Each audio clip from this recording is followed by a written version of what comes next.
തിരുവനന്തപുരം നരുവാമൂട് സ്വദേശിനിയായ രഞ്ജിനി ഒരു വേദ പഠന വിദ്യാർത്ഥിനിയാണ്. ക്രിസ്തീയ പാരമ്പര്യത്തിലാണ് ജനിച്ചതെങ്കിലും വ്യക്തിപരമായ ആത്മീക സമർപ്പണത്തിന് വഴിതെളിച്ചത് ജീവിതരേഖയിൽ മറക്കാനാവാത്ത ചില അനുഭവങ്ങളിലൂടെയാണ്. കനൽ വഴികളിലെ നീറുന്ന ഓർമ്മകൾ പലതുണ്ടെങ്കിലും അവിടെയെല്ലാം ആശ്വാസദായകനായ ക്രിസ്തുവിൻ്റെ സ്നേഹസ്പർശം അനുഭവിച്ചറിയുവാൻ സാധിച്ചത് അളവില്ലാതെ തൻ്റെ മേൽ വ്യാപരിച്ച ദൈവകൃപയെന്ന് രഞ്ജിനി സാക്ഷ്യപ്പെടുത്തുന്നു. എൻ്റെ പേര് രഞ്ജിനി. ഞാൻ ട്രിവാൻഡ്രം ജില്ലയിലെ നരുവാമൂട് എന്ന് പറഞ്ഞ പ്രദേശത്താണ് എൻ്റെ സ്വന്തം സ്ഥലം. ഞങ്ങൾ കുഞ്ഞുനാൾ മുതൽ എന്നെ കർത്താവിനെ അറിഞ്ഞ് ജീവിപ്പാൻ ഭാഗ്യം ലഭിച്ചു. ഒരു പാരമ്പര്യമാവുന്ന ഒരു ക്രിസ്തീയ ഭവനത്തിലാണ് ജനിച്ചത്. എന്നാലും ദൈവത്തെ കൂടുതലായിട്ട് ഞാൻ കർത്താവിനെ കൂടുതലായിട്ട് അറിഞ്ഞത് എൻ്റെ 17-ാമത്തെ വയസ്സിലാണ്. എൻ്റെ +2 പഠനം കഴിഞ്ഞ ശേഷമാണ് കർത്താവിനെ കൂടുതലായി അറിയുവാൻ തക്കവണ്ണം ഇടയായത്. അതിന് കാരണവും എൻ്റെ പിതാവിൻ്റെ മാതാവാണ്. മാതാവിനെ കുറിച്ച് പറയുകയാണെങ്കിൽ അവരുടെ പേര് റേച്ചൽ എന്നാണെങ്കിൽ അവർ വിശ്വാസത്തിലോട്ട് കടന്നു വന്ന നാൾ മുതൽ അവർ ദൈവമക്കളെ കൂടുതൽ സ്നേഹിക്കുക, അവരെ സൽക്കരിക്കുകയും അതുപോലെ കർത്താവിന് വേണ്ടി കൂടുതലായി നിൽക്കുവാനൊക്കെ മാതാവിനെ ദൈവം സഹായിച്ചു. എൻ്റെ ബാക്ക്ഗ്രൗണ്ട് പറയുകയാണെങ്കിൽ കുഞ്ഞുനാളിൽ മുതലേ കഷ്ടത എന്നൊന്നും അധികം അനുഭവിച്ചിട്ടില്ല. എങ്കിലും എൻ്റെ വിവാഹം കഴിഞ്ഞത് 21-ാമത്തെ വയസ്സിലാണ്. അതിലൂടെ ഞങ്ങൾ 16 വർഷത്തോളമായി ഇപ്പോൾ ഞങ്ങളുടെ വിവാഹം കഴിഞ്ഞിട്ട് രണ്ട് തലമുറകളുണ്ട്. ഒത്തിരി കഷ്ടതകൾ, ഒത്തിരി വേദനകൾ, ഭാരങ്ങൾ, രോഗങ്ങളൊക്കെ അതിൻ്റെ നടുവിൽ നമ്മൾ അനുഭവിച്ചു. അതിലൊക്കെയും ദൈവം നമ്മോട് കൂടെ ഇരുന്നത് കൊണ്ട്, ദൈവം നിർത്തിയത് കൊണ്ടാണ്, നമ്മൾ നിന്നതല്ല, ദൈവം നിർത്തിയത് കൊണ്ട് ഞങ്ങൾ ഇന്നും കർത്താവ് നിർത്തിയിരിക്കുന്ന കൃപയ്ക്ക് നന്ദിയോടെ സ്തുതിക്കുന്നു. 2 കുഞ്ഞുങ്ങളാണ്. മൂത്ത കുഞ്ഞിൻ്റെ ഡെലിവറി സമയത്ത് 2 ദിവസം ലേബർ റൂമിൽ ഇങ്ങനെ കഴിയുന്ന സമയത്ത് ഒത്തിരി ഭാരം അനുഭവിച്ചു.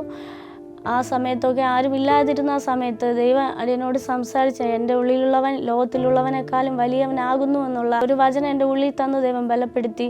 അങ്ങനെ മൂത്ത കുഞ്ഞിൻ്റെ ജനനം നടക്കുന്ന സമയത്ത് പിറ്റേന്ന് അവൻ്റെ ജനനം നടക്കുവാനിടയായി. അത് കഴിഞ്ഞ് 3 വർഷം കഴിയുമ്പോഴേ നമുക്ക് വേറെ തലമുറയെ ഒരു പെൺകുഞ്ഞിനെ ജന്മം നൽകുവാൻ കർത്താവ് സഹായിച്ചു. അതിൽ കർത്താവ് വലിയ അത്ഭുതങ്ങൾ എൻ്റെ ജീവിതത്തിൽ അവിടെ നിന്ന് ആ നിമിഷം അവിടെ നിന്ന് പകർന്നു. ഒന്നുകിൽ അമ്മ അല്ലെങ്കിൽ കുഞ്ഞെന്നുള്ള ആ ഒരു രീതിയിലായിരുന്നു ആ ഹോസ്പിറ്റലുകാർ ഞങ്ങളോട് പറഞ്ഞത്. ഒരു എമർജൻസി സിസേറിയനിലൂടെ കുഞ്ഞിനെ പുറത്തെടുത്തു. കുഞ്ഞ് മരിച്ചെന്നായിരുന്നു ഞങ്ങളടുത്ത് പറഞ്ഞിരുന്നത്. പക്ഷേ ദൈവം അവിടെ നിന്ന് ജീവനോടെ ഇന്നും ആ കുഞ്ഞിന് 12 വയസ്സ് വരെയും ദൈവം അവിടെ നിന്ന് നിർത്തിയിരിക്കുന്നു. അങ്ങനെ ഒത്തിരി ശോധനകളിലൂടെയൊക്കെയും ദൈവം നമ്മളെ അവിടെ നിന്ന് നടത്തി വരുന്നു. പക്ഷെ പല ബുദ്ധിമുട്ടുകൾ, ഭാരങ്ങളൊക്കെ അവരുടെ വളർച്ചയിലും നമ്മൾ മുന്നോട്ടുള്ള ജീവിതത്തിലായാലും ഒത്തിരി ഭാരത്തോടെ ഞങ്ങൾ മുമ്പോട്ട് പോയിരുന്നത്. പക്ഷേ ഈ 16 വർഷവും ദൈവം നമ്മെ അവിടെ നിന്ന് നിർത്തിയ ദൈവത്തിൻ്റെ കൃപ ഒന്ന് മാത്രമാണ്. ഇന്ന് ഒന്നിനും കുറവില്ലാതെ വണ്ണം കർത്താവ് നമ്മളെ മുന്നോട്ട് നടത്തിക്കൊണ്ടിരിക്കുന്നു.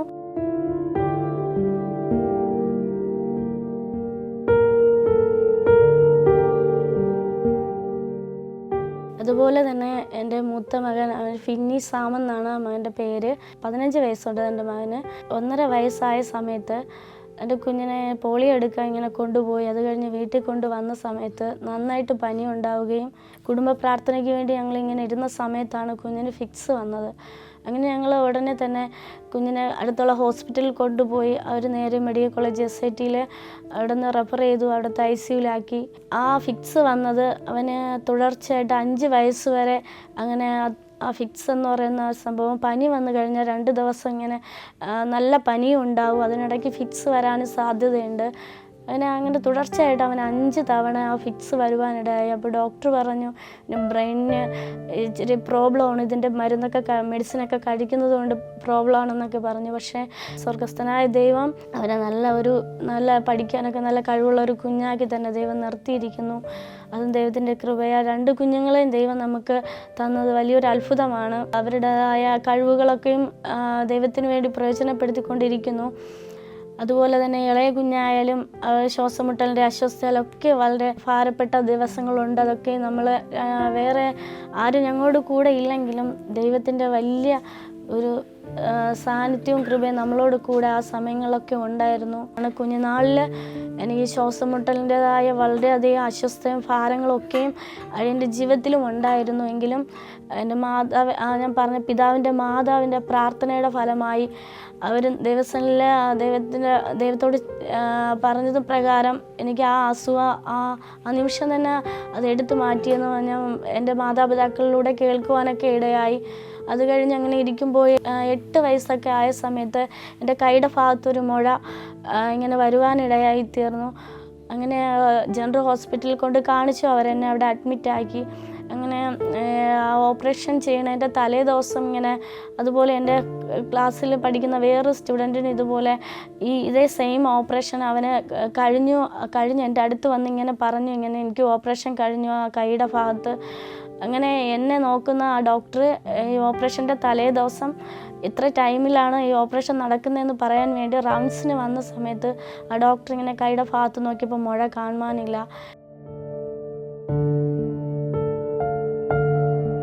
തീവ്രമായ രോഗാവസ്ഥയിലും കണ്ണീർ നിറഞ്ഞ ജീവിതാനുഭവങ്ങളിലും സൗഖ്യദായകന്റെ അത്ഭുത കരസ്പർശനം അനുഭവിച്ചറിഞ്ഞ സന്ദർഭങ്ങൾ രഞ്ജിനിക്ക് മറക്കാൻ കഴിയില്ല.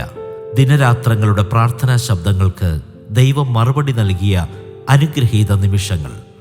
നിന്നതല്ല, ദൈവം നിർത്തിയതാണ് എന്ന് രഞ്ജിനി സാക്ഷ്യം പറയുന്നു. 4-5 വർഷത്തിന് മുന്നായിട്ട് അൾസർ എന്ന് പറയുന്ന ഒരു രോഗം എൻ്റെ മേലെ ഇങ്ങനെ പിടിച്ചിരുന്നു. അത് ആദ്യമായി ഇങ്ങനെ ഒത്തിരി ഫുഡൊക്കെ കഴിക്കാൻ പറ്റാത്ത ഒരു അവസ്ഥയായിരുന്നു എനിക്ക്. ഫുഡ് കഴിക്കുമ്പോൾ തന്നെ എല്ലാം വൊമിറ്റ് ചെയ്ത് പോകുന്ന ഒരു സാഹചര്യം ഉണ്ടായിരുന്നു. ഇങ്ങനെ തുടർന്ന് വന്ന് ഒരുപാട് ദിവസം ഇങ്ങനെ തുടർന്ന് വന്ന സമയത്ത് കാലിലും നീരൊക്കെ വരുന്ന ഒരിത് അനുഭവപ്പെട്ടു. ഉടനെ തന്നെ ഞങ്ങൾ ജനറൽ അടുത്ത ഹോസ്പിറ്റലിൽ കാണിച്ചു. അപ്പോൾ അവർ പറഞ്ഞു സ്കാൻ ചെയ്തിട്ടൊന്നും ഇതിലൊന്നും കാണുവാൻ കഴിയുന്നില്ല, അത് എൻഡോസ്കോപ്പി ചെയ്യണമെന്ന് പറഞ്ഞു. അങ്ങനെ മെഡിക്കൽ കോളേജ് ഞങ്ങൾക്ക് റെഫർ ചെയ്തു. അവിടെ ഗ്യാസ്ട്രോ എന്ന് പറയുന്ന സെക്ഷനിൽ കാണിക്കാൻ പറഞ്ഞു. ഞങ്ങൾ ഡോക്ടറെ കാണുവാൻ പോയി. അവർ ആദ്യം മരുന്ന് തന്നു. പിന്നീട് ഒരു ദിവസം ഡേറ്റ് തന്നിട്ട് എൻഡോസ്കോപ്പി എടുക്കാൻ വരാൻ പറഞ്ഞു. അങ്ങനെ എൻഡോസ്കോപ്പി എടുത്ത സമയത്താണ് ഇങ്ങനെ കുടലിന് നല്ല പ്രശ്നമുണ്ട്, ട്രീറ്റ്മെൻറ്റ് ചെയ്യണമെന്ന് പറഞ്ഞു. അങ്ങനെ 6 മാസത്തോളം അവിടുത്തെ ട്രീറ്റ്മെൻറ്റ് ഇങ്ങനെ ചെയ്യുവാനിടയായി. ആ മെഡിസിൻ കഴിക്കുമ്പോൾ തന്നെ വ്രണമാവുകയും വല്ലാത്തൊരു അസ്വസ്ഥ, ആ ഫുഡ് നന്നായിട്ട് കഴിക്കാൻ പോലും പറ്റാത്ത സ്ഥിതിയൊക്കെ നമ്മുടെ ജീവിതത്തിൽ വന്നു. അവർ വീണ്ടും വരുവാനാണ് ഞങ്ങളോട് പറഞ്ഞത്. അടുത്ത് കൊലോസ്കോപ്പിയോ അത് എന്തോ ചെയ്യാനാണ് അവർ പറഞ്ഞത്. പക്ഷേ എങ്കിലും എൻ്റെ ദൈവം അവിടെയും ഒരു അത്ഭുതം പ്രവർത്തിച്ചു. ആ രോഗത്തിൽ നിന്നും ദൈവമക്കളുടെ പ്രാർത്ഥന മുഖാന്തരം ആ രോഗം എന്നിൽ നിന്നും മാറിയെങ്കിലും അടിക്കടി ഇങ്ങനെ കാലിൽ നീരും വോമിറ്റിംഗ് ടെൻഡൻസിയൊക്കെ വരാറുണ്ട്. ദൈവം അതിലൊരു വിടുതൽ പലപ്പോഴും എനിക്ക് തന്ന് ഞാൻ അനുഭവിച്ചിട്ടുണ്ട്. ഒരു പൂർണ്ണമായൊരു വിടുതൽ എൻ്റെ ജീവിതത്തിൽ ദൈവം നൽകിയതിനായിട്ടും ദൈവം അവിടെ നടത്തിയതിനായിട്ടും ദൈവത്തിനോട് നന്ദി പറയുന്നു.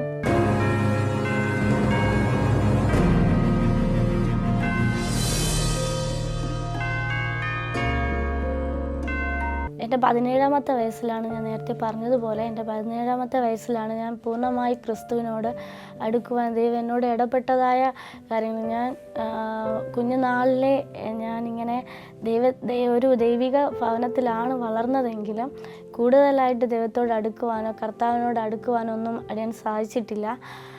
അതായത് പഠിക്കുന്ന സമയത്തൊക്കെയും ലോകപരമായിട്ടൊക്കെ ആ പ്രായത്തിലൊക്കെ നടക്കുമായിരുന്നു. ദൈവത്തെ എന്താണെന്നും യേശു എന്താണെന്നൊക്കെ എല്ലാവരും ആരാധിക്കുന്നത് പോലെ ഞങ്ങൾ ആരാധിച്ച് അങ്ങനെയൊക്കെ പോയിരുന്ന കാലഘട്ടമായിരുന്നു.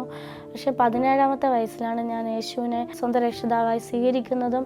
എൻ്റെ ചർച്ചിലെ പാസ്റ്റർ പ്രകാരം എന്നോട് ഇങ്ങനെ പറയുമായിരുന്നു, എല്ലാവരോടും ചർച്ചിൽ പ്രസംഗിച്ചുകൊണ്ട് നിൽക്കുമ്പോൾ പറയുമായിരുന്നു, ഇങ്ങനെ രഞ്ജിനിയുടെ ജീവിതം ഒരു നോട്ട്ബുക്കിൻ്റെ പേജ് മറിച്ചതുപോലെ ആയിരുന്നു. ഞങ്ങളാരും വിചാരിച്ചില്ല ഈ ഒരു സാഹചര്യത്തിൽ ഇങ്ങനെ ദൈവത്തിന് വേണ്ടി അധികമായി നിൽക്കുവാൻ കഴിയുമെന്നുള്ള ഒരു താല്പര്യം എൻ്റെ മകളിലുണ്ടാവുമെന്ന് അവരാരും പ്രതീക്ഷിച്ചില്ല. അവർക്കൊക്കെ ഞാൻ വലിയൊരു ആ സമയം ഒരു അത്ഭുതമായിരുന്നു. ഒത്തിരി നാളുകൊണ്ട് ഞാൻ ആഗ്രഹിക്കുന്നു ദൈവവചനം പഠിക്കണമെന്നൊക്കെ.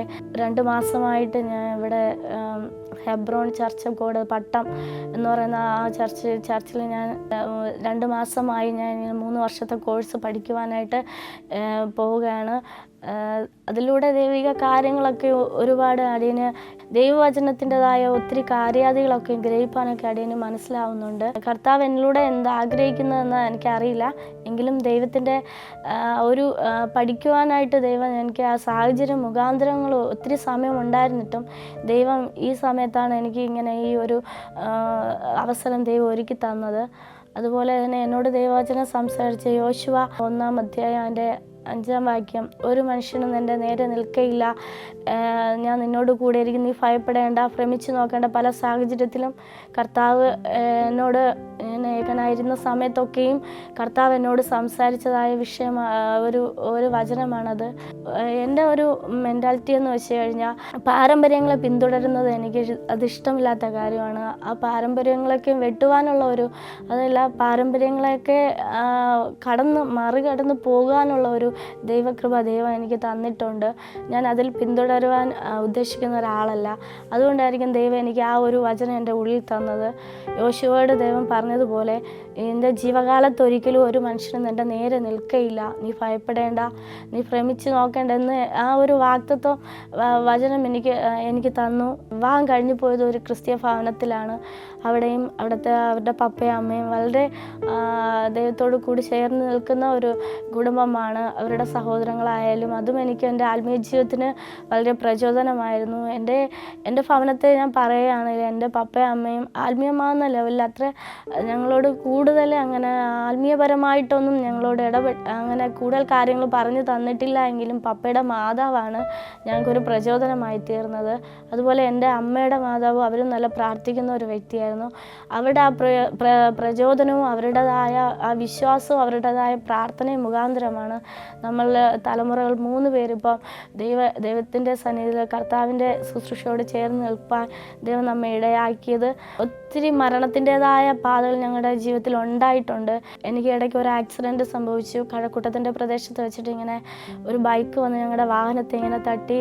എൻ്റെ കുഞ്ഞുമുണ്ടായിരുന്നു. എൻ്റെ തല അങ്ങ് തറയിൽ വന്ന് അടിച്ചു. പക്ഷേ ഹെൽമെറ്റ് വെച്ചിരുന്നതുകൊണ്ട് വേറെ പ്രശ്നമൊന്നും ഉണ്ടായിരുന്നില്ല. ഞങ്ങളുടെ ജീവിതത്തിലെ പകുതിയിൽ വെച്ച് ഞങ്ങളുടെ മധ്യവയസ്സിൽ വെച്ച് ഇങ്ങനെ ജീവൻ പോകുമെന്നുള്ള സാഹചര്യമൊക്കെ വന്ന സ്ഥാനത്ത് കർത്താവ് നമ്മളെ അവിടെ നിന്ന് വലം കരത്തി പിടിച്ച് എഴുന്നേൽപ്പിച്ചു. ആ ഒരു വീഴ്ചയുടെ മുഖാന്തരം തലയുടെ ഞരമ്പിന് ചെറിയൊരു പ്രശ്നമുണ്ട്. എങ്കിലും അവർ പറഞ്ഞു സ്കാനിങ് ഒക്കെ ചെയ്യണം, ന്യൂറോയിൽ കാണിക്കണം എന്നൊക്കെ ഒത്തിരി കാര്യങ്ങളൊക്കെ ഡോക്ടർ എന്നോട് പറഞ്ഞു. പക്ഷേ ഞങ്ങൾ ഇതുവരെ ഒന്നും പോയിട്ടില്ല. കർത്താവ് അവിടെ നിന്ന് വളരെയധികം ഞങ്ങളെ അവിടെ നിന്ന് പരിപാലിക്കുന്ന കൃപയ്ക്കായി നന്ദിയോടെ സ്തോത്രം ചെയ്യുന്നു. മരണത്തിൻ്റെതായ പാതകളിലൂടെ കടന്നുപോയി ഒത്തിരി കാര്യങ്ങളുണ്ട്. അതിൽ നിന്നൊക്കെയും ദൈവം എന്നെ വലങ്കരത്തിൽ പിടിച്ച് എഴുന്നേൽപ്പിച്ചു.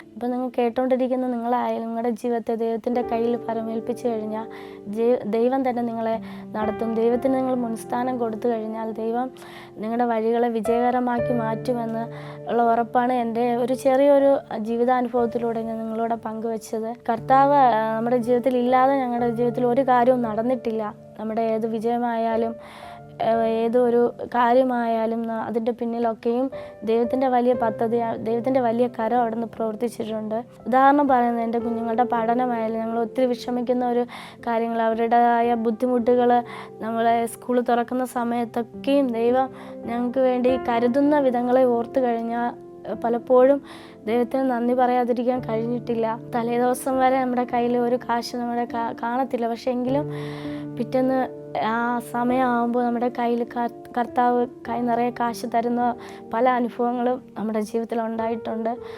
അതൊക്കെ നമ്മൾ ദിവസം പറയാതിരുന്നാൽ ഒരു നന്ദികേടാണെങ്കിലും കർത്താവ് നമ്മളെ ഈ ഓരോ ദിവസങ്ങളും നടത്തുന്നത് തന്നെ എല്ലാവരും ഞങ്ങളോട് ചോദിക്കും. ഞങ്ങൾ ഉപജീവനമല്ല, ഞങ്ങൾ കർത്താവിൻ്റെ വേലയിൽ ശുശ്രൂഷയോട് ചേർന്ന് നിൽക്കുന്നതുകൊണ്ട് പലപ്പോഴും ചോദിക്കും, നിങ്ങളെങ്ങനെയാണ് ഓരോ ദിവസം കഴിയുന്നതെന്ന്. പക്ഷേ അവരുടെ മുന്നിലൊക്കെ നമുക്കിപ്പോൾ ധൈര്യത്തോടെ പറയാൻ കഴിയും, കർത്താവിൻ്റെ കൃപ, ദൈവം നമുക്ക് അന്നു വേണ്ടുന്നതൊക്കെ നമുക്ക് നൽകുന്നുണ്ട്. നമ്മൾ ഇപ്പോൾ സത്യമായിട്ട് പറയുകയാണെങ്കിൽ ദൈവത്തിന് നമ്മുടെ ഒരു കുഞ്ഞു കാര്യത്തിന് പോലും ദൈവം നമ്മളെ ബുദ്ധിമുട്ടോടെ നടത്തുന്നില്ല. എല്ലാ ഭക്ഷണമായാലും വസ്ത്രമായാലും ഒക്കെയും നമ്മൾ ഇതിനൊക്കെയും ഒത്തിരി ഭാരപ്പെട്ട നിമിഷങ്ങളുണ്ടായിരുന്നു. നമ്മൾ ഇത്രത്തോളം ദൈവം നിന്ന് നടത്തി പുലർത്തുന്ന ഒരു വലിയൊരു സന്തോഷം എന്ന് പറഞ്ഞാൽ കർത്താവിൻ്റെ വലിയൊരു കൃപ ഒന്ന് മാത്രമാണ് നമ്മെ അവിടെ നിന്ന് നടത്തിക്കൊണ്ട് വരുന്നത്. എൻ്റെ ജീവിതാനുഭവം എന്ന് പറഞ്ഞാൽ ഇതുപോലുള്ള വലിയ വലിയ കാര്യങ്ങളൊന്നും ഇല്ലെങ്കിലും ചെറിയതായ ഓരോ വിഷയങ്ങളിലൂടെ ദൈവം നമ്മെ അവിടെ നിന്ന് നടത്തി പുലർത്തിയ ഓരോ കാര്യങ്ങളാണ് എനിക്ക് നിങ്ങളോടും പറയുവാനുള്ളത്. എൻ്റെ ഭർത്താവ് ഹാർട്ട് പേഷ്യൻ്റാണ്. 2 ഓപ്പറേഷനൊക്കെ കഴിഞ്ഞ വ്യക്തിയാണെങ്കിലും അവരുടെ ബന്ധുക്കളുടെ മുന്നിലായാലും നാട്ടുകാരുടെ മുന്നിലായാലും അവർ ഞങ്ങളുടെ മുന്നിൽ ഒരു ചോദ്യമായിട്ട് നിങ്ങളെങ്ങനെയാണ് കഴിയുന്നതെന്ന്. പലപ്പോഴും ഞാനും ഒരു ജോലിക്കൊക്കെ ഒരുപാട് തയ്യാറെടുത്തിട്ടുണ്ട്. ഞാൻ ജോലിയായിട്ട് ഇങ്ങനെ ഖത്തറിൻ്റെ പ്രദേശത്ത് 7 മാസത്തോളം അങ്ങനെ കടന്നു പോയിട്ടുണ്ടെങ്കിലും കർത്താവ് എന്നെ അവിടെ ഒന്നും നിർത്തിയിട്ടില്ല. ദൈവത്തിൻ്റെ എന്തോ ഒരു പദ്ധതിയാണെന്ന് എനിക്കറിയാം. കർത്താവ് തിരികെ കൊണ്ടുവന്നു. കുടുംബമായി ഞങ്ങളിപ്പോഴും ദൈവത്തോട് ചേർന്ന് നിൽക്കുവാനാണ് ഞങ്ങൾ കൂടുതൽ ആഗ്രഹിക്കുന്നത്. ഹസ്ബൻഡിന് ഇങ്ങനെ 2 ഓപ്പറേഷൻ കഴിഞ്ഞ വ്യക്തിയാണ്. അതുപോലെ തന്നെ വേറൊരു സാഹചര്യം എൻ്റെ ജീവിതത്തിൽ ഉണ്ടായത്, ഇങ്ങനെ ഹസ്ബൻഡിൻ്റെ ഹാർട്ട് ഓപ്പറേഷൻ്റെ ഇതെല്ലാമായിട്ട് ഇങ്ങനെ എക്കോ എടുക്കാൻ പോയ സമയത്ത് അവരുടെ റിസൾട്ട് വന്ന സമയത്ത് ഇങ്ങനെ ഡോക്ടർ ഇപ്രകാരം പറഞ്ഞു, ഒന്നുകൂടെ ഓപ്പറേഷൻ ചെയ്യണം, വാൽവ് നന്നായിട്ട് ചുരുങ്ങിയിട്ടുണ്ടെന്ന്. ആ സമയത്ത് ഞങ്ങൾ കർത്താവ് എൻ്റെ ഉള്ളിൽ പ്രത്യേകം ഒരു ധൈര്യം നൽകി. ഹസ്ബൻഡ് വളരെയധികം വിഷമിച്ചു, ഇങ്ങനെ എന്ത് ചെയ്യുമെന്നിങ്ങനെ. കുഞ്ഞുങ്ങളുണ്ട്, അവരുടെ സ്കൂൾ തുറക്കാൻ സമയമായി. ആ സമയത്താണ് ഇങ്ങനെ ഓപ്പറേഷൻ ചെയ്യണമെന്ന് ഡോക്ടർ ഇങ്ങനെ പറഞ്ഞത്. ആ സമയത്ത് ആ മെഡിക്കൽ കോളേജ് ആ കാത്തലാവിൻ്റെ ഫ്രണ്ടിൽ നിന്നും വളരെ വിഷമത്തോടെ ഞങ്ങളിങ്ങനെ നിൽക്കുന്ന സമയത്ത് കർത്താവിൻ്റെ ഉള്ളിൽ ബലം നൽകി. ക്ഷീണിച്ചു പോകേണ്ട, ദൈവം നമ്മോട് കൂടെ ഉണ്ടെന്നുള്ള ആ ഒരു ഉറപ്പ് നൽകി. അങ്ങനെ ഹസ്ബൻഡ് 2 ദിവസം അവിടെ അഡ്മിറ്റ് ആയിരുന്നു ആ വാർഡിൽ. അത് കഴിഞ്ഞ് 3-ാമത്തെ ദിവസം ആൻജിയോപ്ലാസ്റ്റി ചെയ്യുവാനുള്ള ഡേറ്റ് തന്നു.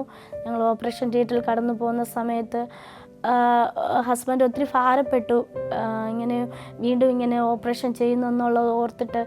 പക്ഷേ ആ ദിവസമൊക്കെയും ദൈവത്തിൻ്റെ വലിയൊരു കരം ഞങ്ങളുടെ കൂടെ ഇരുന്നു. ആ ടൈമിൽ തന്നെ വൈകുന്നേരമായപ്പോൾ ഓപ്പറേഷൻ കഴിഞ്ഞു. വേറൊരു കുഴപ്പം കൂടാതെ തന്നെ ഇങ്ങനെ പുറത്തു വരുവാൻ ദൈവം സഹായിച്ചു.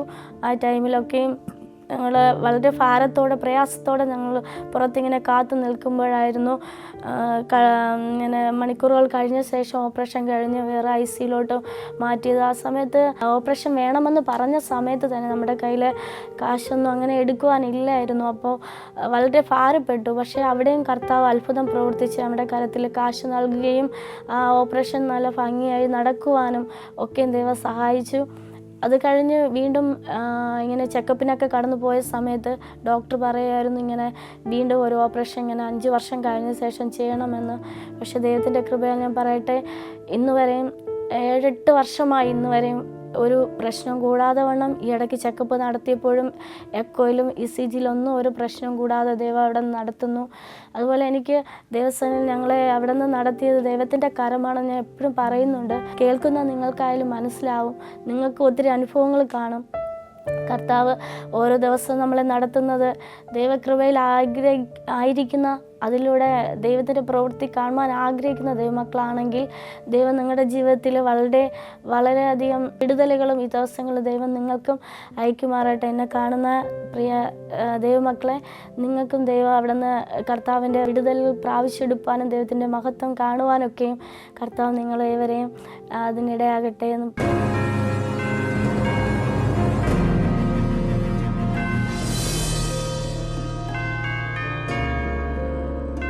പ്രിയ സഹോദരങ്ങളെ, ഞാനിപ്പോൾ പറഞ്ഞ എൻ്റെ ജീവിതാനുഭവങ്ങളും എൻ്റെ കുടുംബത്തിൻ്റെതായ അനുഭവങ്ങളിലൊക്കെയും ദൈവം അവിടെ നിന്ന് നടത്തിയതുപോലെ നിങ്ങളേവരെയും ദൈവം അതുപോലെ നടത്തുമാറാക്കട്ടെ എന്ന് പറഞ്ഞുകൊണ്ട് എൻ്റെ വാക്കുകളെ ഞാനിവിടെ നിർത്തുന്നു. ദൈവം നിങ്ങളെല്ലാവരെയും അനുഗ്രഹിക്കട്ടെ.